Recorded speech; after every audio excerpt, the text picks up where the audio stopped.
We were talking about this story in Mark 8 with the blind man with these questions and Jesus healing this man and then saying to him something really profound. I don't want you to go back in the village. I want you to return to your home. You know, I believe as I reflect on that, so many times we want to go out and proclaim to the world who and what Jesus is. But I really believe the message of the gospel of Jesus Christ begins with me in my heart and begins with me in my home. And if I can't live it out in my home, where am I going to live it out? If you can't be of use where you are, you certainly cannot be of use where you are not. And as I stood and thought of these words, return to your home, men, it made me think about how many of us sometimes need to step away from all these other things that might be good, might be ministry, might be miracles, and just go home and get our house in order.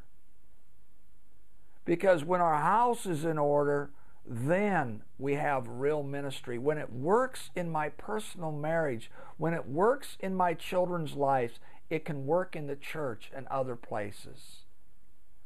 I think the home is central to God. I think when He sends this blind man, He says, go and get it in the home. And I know that the result of this was that blind man not only impacted his home, but he impacted the city for God's glory. And I pray, men, that as we continue to hunger and thirst after God, as He opens our eyes to the things in our life that need to change, we will go home and manifest those changes there. And then after we manifest them in the life of our homes, we will begin to spread. You know where the disciples went?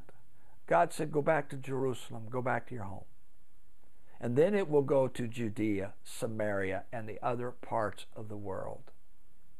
So I am challenging you, I'm challenging me, let's go home.